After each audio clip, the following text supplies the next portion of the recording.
This is Dance Studio 411, where we answer your real-life questions about your toughest studio life predicaments.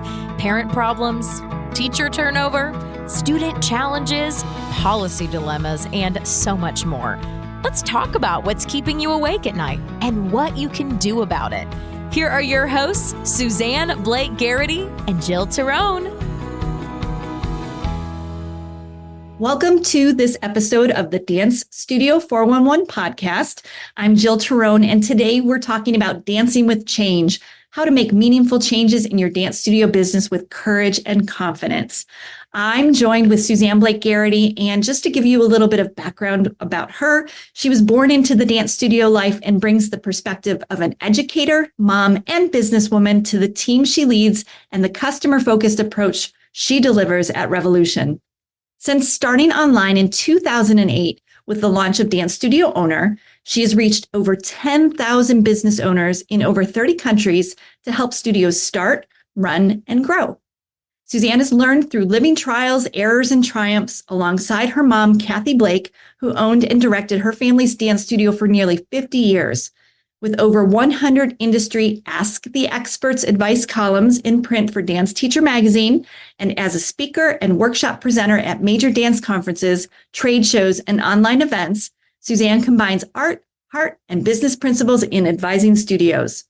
She is known for helping studio owners through the important transitions, which are startup, growth points, navigating change, buying or selling a dance business, and most of all, helping creatives keep their passion for dance alive as they run and grow their studio. Suzanne earned her Master's of Business Administration with a specialization in growth and innovation from the University of New Hampshire's Peter T. Paul College of Business and Economics. She is a certified change management professional and holds a BA in psychology and a BS in child development from Colby Sawyer College. She embraces roles as a mother of 2 teenagers, a wife, a friend, and a dedicated pet owner with a special fondness for golden retrievers and bearded dragons. Yes, good old Trevor the bearded dragon. Her leadership style combines empathy, humor, and the delivery of practical, high-impact guidance in her work. And I am so excited for this episode today. I want to dive right in as Suzanne shares that change is one of the keys to studio business growth. Hi, Suzanne. Hi, Jill. I'm so excited we get together today to talk all things that are so important to you and are totally in your wheelhouse. And I know our listeners have heard your full bio in the introduction, but I would love for you to say some things in your words about where you've come from, what you've been doing, and how you arrived at the topic of change that we're going to talk about today. Yeah, absolutely. Well, thanks for having me again on this podcast together. It's been busy, hasn't it? It's been so busy. So fun. It has. So fun. So, I was born into the dance business, and so it's all I've known. And it's such a great experience to be a business leader in the dance world because everybody listening, you're both a creative and you're smart. And so combining that business spirit with your creativity really helps you, navigate the ups and downs. And so I think as I grew up in the business, I watched my mom have to really navigate all the changes that were a part of running a dance studio through times that were pre-technology all the way through to social media changes. And so I think it's just having lived through the experience of what is often hard things, right? We all become stronger through the hard times. And I think because of that, I was able to learn a lot. And also my mom and I had the privilege and opportunity to helping many dance studio owners and teachers through the work we did at Dance Teacher magazine, but most importantly, all the work, Jill, that you and I have done here at Dance Studio Owner for, 15 years or more. And so we have seen not only the dance industry change, but our world change. And so, I don't know, we love it. I love it. It's like the hardest, messiest, awesomest job. Yes. And you do love change. You love managing that. And you have some really great information for us today. So with that being said, I'm grateful for your time. I'm so excited to dive right into this. So you gave me some notes, and part 1 is really what needs to change and why, and where are we looking? And so I think studio owners may not even realize that they need change, or something may seem very off, or they can feel something is afoot and they don't quite know how to put a label or what to do about that. So why don't we start with how do you identify the change and what needs to change? Yeah, it's a great question. We don't want to change just for change's sake, right? People will say that, but there are places to really look. And the two places that I think as a starting point are what's keeping you up at night and where are you hearing some patterns or repeat either complaints or concerns? So there's a couple of flavors there. You probably know best what's going on in your heart, in your intuition, in your gut. You know where there's something that's just it's bugging you, it's frustrating you, you're coming up against it. So we're going to talk about that a little bit. But then there's the things that you overtly hear. You hear it in the waiting room, you hear it from your teachers, you hear these complaints or people maybe when they do drop class or where they're resistance. That's called change resistance or resistance against the current policy. Those are the two places I look. But beyond that, Jill, we talk about this a lot with all of the dance studio owners we work with. Where the next place to look of what to change is you might have really big goals for your business. And the goals are not in like alignment with the policies or the pricing or whatever you have going at your studio. So you're like, I have these big goals, but over here, these policies are kind of at odds with that. Perhaps it's that your schedule doesn't match up with the trends that people are, the types of classes they're offering, that the way that you used to run class sessions doesn't work anymore. Maybe the way you price your recitals, we're going to talk about that a little bit later. I mean, then you can start to look around outside of your dance studio. You can look at your competitors, but the competitors, as you and I do, and we share with our members, your competitors are not just other dance studios. They are any activity that is vying for those parents' dollars. Gymnastics, martial arts, swimming, name the thing. It's whatever the parents are looking for. So those are your competitors. And then, frankly, some of the best places to look on what might need to change for your business are the people you work with, the people that you care about the most, your office staff, your dance teachers, anybody that helps you. They have some great ideas. They really do. I bet you, Jill, we know this. Your team has a lot of great ideas. That's where you look, right? Don't you? Would you agree? I would definitely agree. And I love the idea of starting or looking at your faculty and staff because they're really in it. They might hear more things than you do as the studio owner yourself. So I know we're going to touch on this, but it's really important to solicit for that feedback, even though it's a little bit awkward or you may not quite want to hear it. And I know you have some advice for our listeners on that. So things are changing.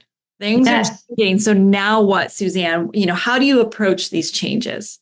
Yeah, I think, and let's just preface this by saying people will give you their thoughts, right? If you're listening to this, everybody's going to tell you how to run your business, and they're probably going to tell you how to do it better than they think they can run it better than you.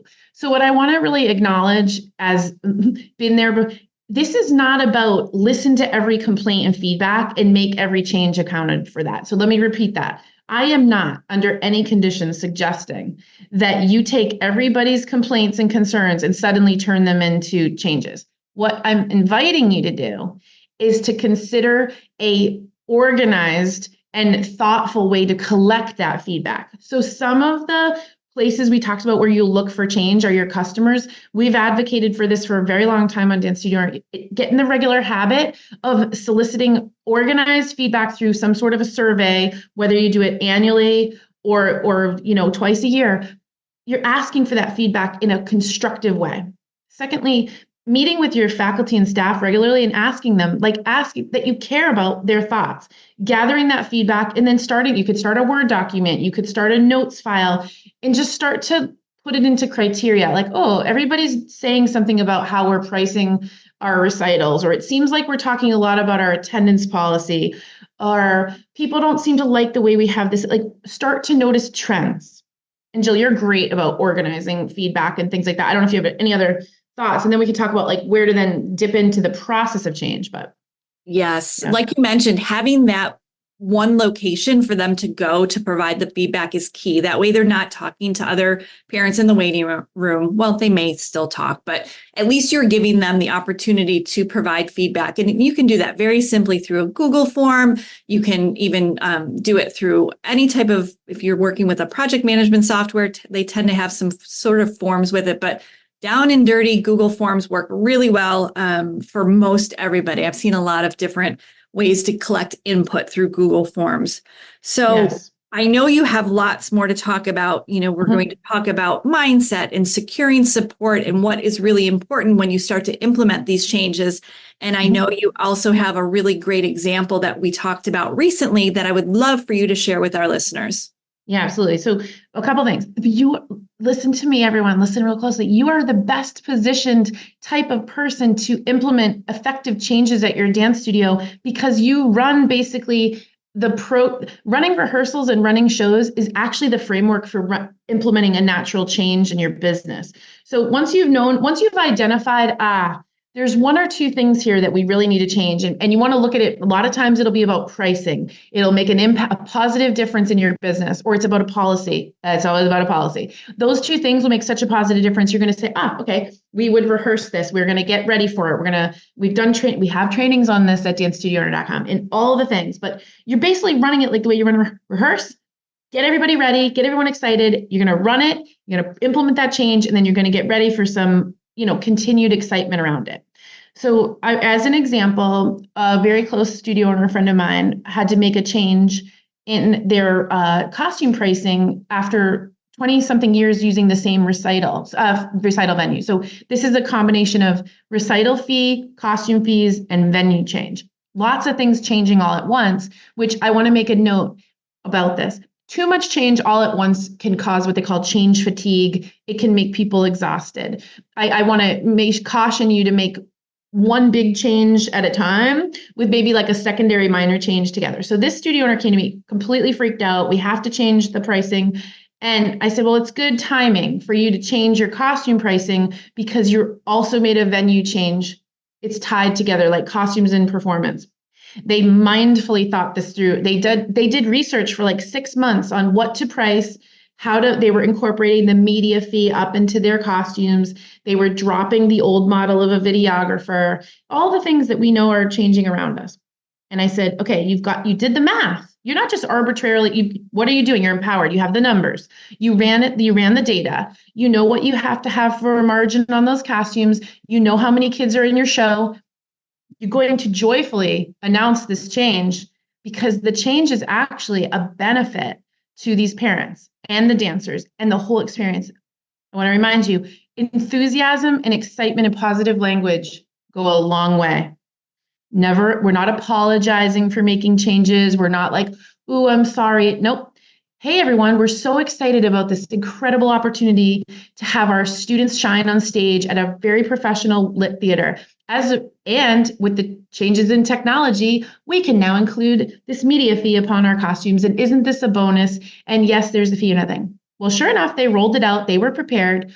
Well, like all the parent emails that go out, you will soon receive all the pushback right away. Ready? Everyone take a deep breath. Sending the email, it's super scary, right? There's a couple of ways to approach this. My first, and Jill, we've taught on this for years, the first instinct that we fear with change is like, oh no, we shouldn't have done this. Nope. Encourage you to breathe through it and sleep on it. If parents email you, what do you mean this is blah, blah, blah, I don't understand, help me. Thank them got your email. We're here to help. And we're gathering all the questions and we're going to get back to you with answers. People just want to be acknowledged for their communication. One of the best tools you can do to support yourself through a change is to develop a customer-facing frequently asked questions document. Frequently asked questions, it sounds like the most basic of tools, but I'm telling you, it is a tool that you can keep pointing your customers to, pointing your parents to. Have a question? We've got answers. They just want to feel heard. And so through this change, this studio owner and this office manager, they were like, oh no, oh gosh, are we going to get more of these questions? I said, I'm going to invite you to hold steady confidently through this change because people will question it, everybody. Listen to me. People question change because they want to know. And so you want to give them some answers. You want to have a business rationale behind it, but you don't need to give them every bit of detail. Just this is the direction we're heading.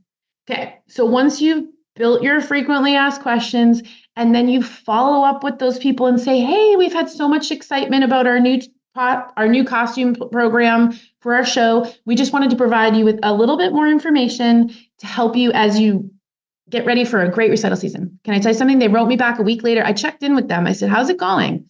how's it going? Because they were ready to like pull back, discount stuff. They were freaking out. They were like, people are like, this is expensive. I said, hang on a second. Hang on a second. You did the math. This makes sense. And they came back to me and they said, you know what, Suzanne? Actually, it was just on that first day. We got like 4 questions. Nobody lost it. Nobody dropped out. They just needed a little more clarification. And for some of them, they were new to the show altogether. Other people had been there for a long time. And so you know what? They moved on. They're like, we're moving on. We're moving up. That's great. That is an amazing story and example of how our listeners can really feel empowered by, I took so many notes as you were talking. And one of the things I wrote down was empowering them through the data, making sure they run the numbers. If it's some sort of like financial policy or something like you mentioned about raising prices for costumes or recital fees, making sure you have all the data to support it, and then taking that breath, letting the things come in. And it's surprising when you mentioned how many people actually kind of pushed back. It was either people that were new to the studio to begin with, had been there a long time, and it really wasn't that many. No, it wasn't. And this is the key I want you all to really listen in on, because my mom always told me this, and I shared at the beginning. I grew up in the business. She said, Suzanne, if we are the same studio every year, we are not going to grow and move forward. We actually want to get our people in the culture of continuous improvement, that every year we're getting better and better. And some years we make big changes, like we renovate lobbies, and other years we make changes that nobody sees in the lobby, but they're happening on the back end. And other times we really listen to maybe dropping a policy that no longer fits our culture, to adding a new one that better supports our faculty and staff. Like, my encouragement and the embrace that I'm asking you to give this is that listening and observing and learning from what's going on around us is not a threat. It's not to be feared. It's like, okay, thanks for sharing. Sometimes the answer is thanks for sharing, and you smile, and there's nothing you need to do about it. You just need to thanks for sharing. Other things are actionable. And I will say that, it's like parenting, or if you were a kid, people are going to bump up against your stuff, against your rules. And it's important to have policies that are non-negotiable. And then there's other things that you do have to look at and say, you know what, this isn't working for us anymore. It's okay to make that, like, give yourself permission to say no to things that used to work for you, but don't work anymore. Like, it's okay to grow and change and evolve. And I don't know, throw that one out, try again. Right. And to be flexible in your approach. I think that's really important. We see a lot of questions about, well, this is in our policies. Should I stick to it? Sometimes yes, sometimes no. It really is going to depend on the situation. Excellent. So I took some more notes as you were talking too. Going even back to what you said earlier on, I love the way you're comparing approaching changes and really having it be maybe a little bit easier for dance studio owners, because they are so used to running shows and being nimble on their feet and really rolling with the punches, because weather can impact shows. Somebody gets sick. There's so many things that we have to do and think on our feet. So really approaching change, even though it may be uncomfortable, some of us may do a good job at it, right? Yeah. Right. So it's sort of like, if I give you the analogy of making a change in your business to a dance thing, you would never just put kids out on a stage without a rehearsing or without warming up. Like, that would be dangerous and bad. So my encouragement when you're getting ready to make a change, approach it like you're teaching choreography and you're running it and rehearsing it. You're prepping your staff on the back end. Here are the talking points. Here's the enthusiasm we're going to put behind everything about the recital. It's always a happy face. Isn't this an opportunity for our kids to shine? Yay. Same with a business policy. We are so glad that we can provide high quality dance education. And then you kind of smile and you let them vent, or if they have real major concerns, thanks for sharing. I'll take a deeper look at this. Some people just need to complain. Like, let me make this note. There are going to be always a certain amount of customers at your studio that just their mode is, I'm going to complain about everything. And then there are the people that are happy about everything. And then there's the 80% in the middle who you might never hear from. And you're like, I hope they're happy. They probably are. It's like, so just remember that your business, like all businesses, have the super happy people, the super not happy people, and then everybody else in between. And you have to learn to listen and respond to the right ones. And sometimes responding can just be, thank you for your input. Thanks for communicating that with us. And that can be enough at times. Yeah. And then everybody's going to like relate to this too. And this is for a future podcast episode, Jill. We've done them on this before. And then there's going to be the ones, and this goes back to the very beginning, which is what needs to change and what doesn't. Sometimes the answer is, hey, thanks, customers. Thanks, parents. We're no longer a fit for your dancer. We're no longer a fit for you. I get that we can't provide you what it is you're looking for, and we wish you the very best.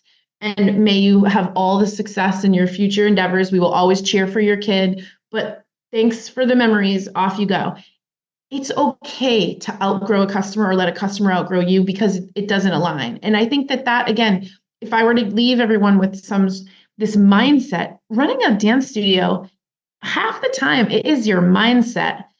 It's just like it takes that constant strength of spirit to say, what's my vision? What's my mission? What are my goals? I mean, Jill, we've talked about this for 15 years and we'll never give up. It actually matters. That will be your guiding light that will help you know what to change and what to remain the same. And then in the middle of all that, create a culture with yourself and your team and your people and your teachers that continuous improvement is actually what we do every day on the dance floor. Isn't what we teach at dance class continuous improvement? Every day we're getting stronger and stronger. Our technique is building. Every day running a business, muscles, building our muscles. I love that. I keep a compass on my desk and it helps guide me. And it's a visual reminder of my true north and where I need to be. So preparation is key. I will put in the show notes some links to resources, but the last thing I want to talk about is, you mentioned mindset, but securing support. And I've mentioned this before and recently in one of the coaching calls that we've done for our members. Securing support is so important. And it may not necessarily be support with your family members. It's going to have to be support maybe outside of that close family that you have. How can we provide support and help for our listeners? What do you suggest for them to help execute change? Yeah, two things. I think it really does help to have a buddy. Everything is better with a friend, especially someone that knows you. And so, wherever we have a very supportive community at Dance Studio Owner, but I know there's plenty of here in the dance community. Find people that understand the language you're speaking, okay? But beyond that, actually seek support. So seek support within the dance industry, but then I'm also going to encourage you to seek support outside the dance industry. So it's both, right? Yes, your family should always love on you, give you the big hug. They don't really need to hear about all the drama. Find someone in the dance industry that gets you, but then look outside the dance industry for support because it will help you keep perspective on what it's like to be a business owner, what it's like to run a small business. What are the trends in business outside of this lane that we're in? It's such isn't it, Jill? It's such a refreshing approach to surround yourself with other things. Absolutely. Great. So, Suzanne, as we start to wrap up, is there anything else that you would like to add? I know we want to share with our listeners how much we support them, how much we encourage them. They've got this. They absolutely 100% have this. So let's have some of your nice Suzanne-isms to, usher us out of this great podcast, because the details that you've given and the information are so helpful and so spot on. And I can guarantee that our listeners are here because they have that inkling and that feeling that change is afoot and there are things that they may need to work on. What is the one thing that is scaring you the most right now that needs to, what is that one thing? I am going to just take a guess. It has something to do with pricing, programs, letting a teacher go, keeping a teacher, changing something really big. I know you have that thing. And so what I'm going to invite you to do is the time to start building your change plan is now. If you're going to roll out changes in the next dance season, you want to get yourself as much runway on that as possible to do all the things we just talked about. Making change urgently is really where it goes wrong. Having enough time to plan is what helps you be calm and confident all the way through. So my invitation is start thinking about the changes you really want to make now and get into some action about that. All the tips we shared before. Gather that data, gather some feedback, get some numbers running. It will start to show up for you. And then you're going to fix your goal on, hey, that's the thing we're going to that's the thing. That definitely helps. Awesome. Well, thank you so much, Suzanne. This has been a great sharing of all the things in your mind and that you work so hard for. We love all the examples that you continue to share in our Facebook group. So I would encourage you to go click over in the show notes and look into membership. If you're not already a member, we would love to have you as part of our wonderful, awesome group of studio owners. So thanks again, Suzanne, and we will be back because you gave us some hints on some future podcasts. Thanks, everyone. Thanks for listening to this episode of Dance Studio 411. Visit us online at dancestudio411.com for more great resources and to submit a question for a future episode. Our number one goal is to help you build a successful dance studio business and keep your passion for dance alive.